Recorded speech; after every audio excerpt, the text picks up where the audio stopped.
to Travel Weekly TV, where we go behind the scenes speaking to the industry's heavyweights. Today I have Gill from Discover Travel Group. Thank you for coming along. Thank you, Hoda. I'm glad to be here. So tell me a little bit more about you. How did you get into the travel industry? Well, I'd started back in 1984. Dad used to have, what they call back then the bucket shops. She's doing the real estate office at the front and travel at the back for all the migrants going backwards and forwards, what we now call the VFR. Mm-hmm. And I had a bit of an accident from my previous thing, and I was in hospital for a bit now, looking for something new. And I started working with him, and then I thought, real estate's not for me, I thought. Big mistake, but now financially, yeah. no. And I said, right, we'll take the travel, and we'll take the travel. We'll go upstairs, and then we started getting IATA, and we got Galileo, and we've gone from there. And then during that course of the retail, we're having so many people, friends of our clients that wanted to do Portugal and Spain, so we started organising trips for that, and then agents were asking us, so when we started doing wholesaling. And actually 90% of what we do now is Discover Portugal, Spain, Morocco, is to agents, helping them with their clients come up with the right itinerary that suits them. We only do our 3 destinations, so it's Portugal, Spain and Morocco. And we also specialise in the Camino walk across the top of Spain from France or from Portugal up, or there's many different routes. It's a pilgrimage walk, but 75% of people that do it are not doing it for religious reasons. And why do they do it then? They just do it because of the culture, the walk, the achievement, the history behind it.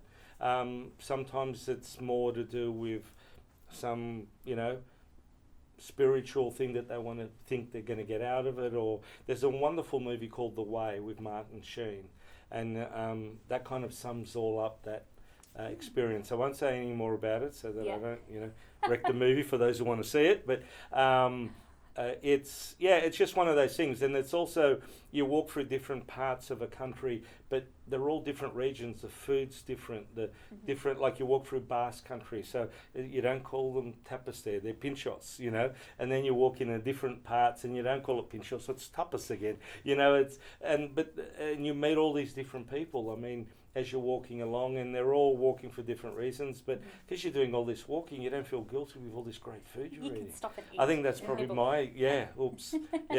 lucky I'm so thin, but it's the camera.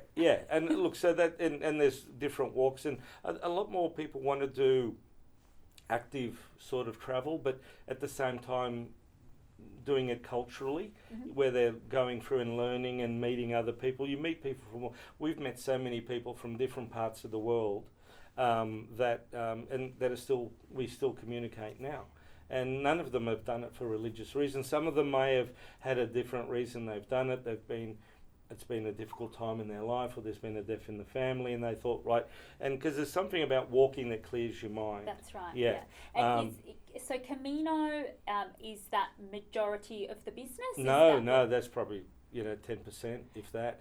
The majority of our business is working on itineraries for people to do in Portugal, Spain and Morocco, from private tours in Morocco and Portugal and Spain to someone that just has 4 nights in Barcelona, but they want to do some cooking experiences and some small group of private tours, or they want to stay in little boutique properties, or they want to do a self-drive through that part of the world, and they want the itinerary pre-organised and planned with time to themselves, but also certain things organised so that there's semi-structured. And we just, we have agents that say, no, my clients want everything pre-booked and whatever, and others that just want boutique hotels and the main things like the Alhambra Palace or Sagrada Familia that if you don't pre-book you can't get in, and then the rest they want to just explore and discover and get lost in the destination. So it comes down to what basically our client is the agent, so it's what they tell us their client wants, and we try to work out the best itinerary for their client so that helps them get the sale. And a happy client is a happy agent and makes me happy. Makes the world go round. So tell me, what's your favourite travel experience? Well, naturally it'll be in Portugal, Spain, and Morocco. But look, there's so many. I mean, there was one where, and it was a number of years back, and it was in Morocco, and we were driving, as my wife and I, and we were doing a private tour, and there was a Berber tent on the side of the road, and we mentioned to our driver, goes, "Oh God, it's amazing. Wonder what it's like inside there." And so he pulled over and he went across and he spoke to them, and he comes back.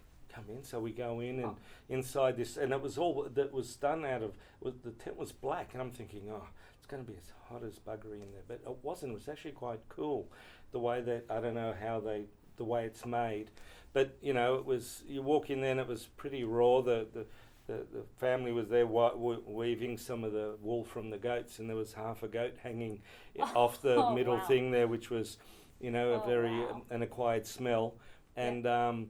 But they started then giving us the mint tea and all this. It was just one of those experiences that if I hadn't mentioned to him and he went, it was just one of those things that it doesn't happen very often.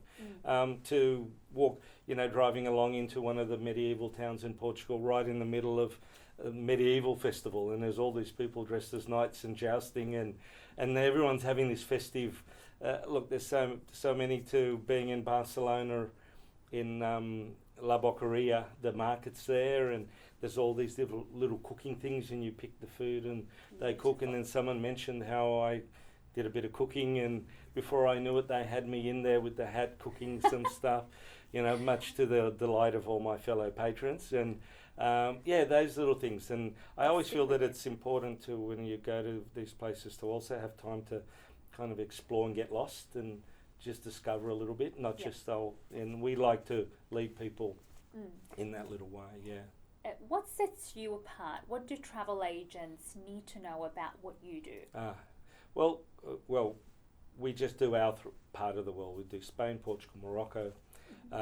We specialise in the Camino walk. We do a lot of that. A number of us have done it. I've done a fair few of them, and we love our part of the world. We're passionate about it.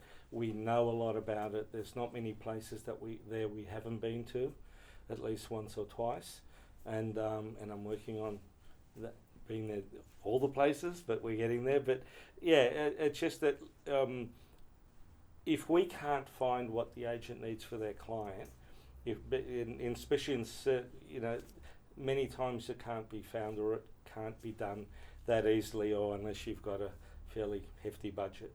So we work for the agent basically to try and help them find the solution for their client for our destinations. So I suppose it's hard to say what differentiates us apart, except for our knowledge and our passion, and our probably willingness to help them. And travel agents, if they want to find out more information or get in touch with you, where do they go? Okay, well, our main email is info@discovertvl.com.au, and then our we've got our phone number, 838 11161. Our website, which we got a new one, which we're kind of been building up, and that'll feed into us as well. So we try to get back to everyone fairly quickly, and help them out. Sometimes they just want, I've got a client, I have no idea what and they're right, what do they want? And so we'll run through them and give them a rough idea or a couple of options so that they can go back to their client and say, hey, our idea is if they make them look good, it makes us look good. So so we that main info at discovertvl.com.au goes to everybody, and then from there one of the team will get back to them. Okay, fantastic. Fantastic. So is there anything else that the travel agents should know about your brand? Well, I mean, we're here to help them. We're always looking at different types of different product as well for a lot of food and wine based stuff. Something not many people know about is that hopefully next year I'll be starting up the small group food and wine tours again. but I'm looking at doing a little bit of a spin on that. You know, with maybe some hidden little cooking things underneath a cork grove or something. You know, just trying to keep with the cultural. We're going. You know, we can't go there without experiencing the history and the culture, but also delving a little bit more into the food and wine. Fantastic. And I think food and wine brings people together. It also helps them to remember where they've been. Oh, I remember when I had this beautiful sardine and this wonderful wine, and they'll, you know, it kind of adds, it's all part of that travel experience. Definitely. So we're wanting to bring those back again. So I'm working on them for next year. Okay, so 2025, that's something to look forward to. Yep. Okay. Well, Gill, thank you so much for joining me, and thank you for watching Travel Weekly TV. It's been a great pleasure. Thank you. Thank you all.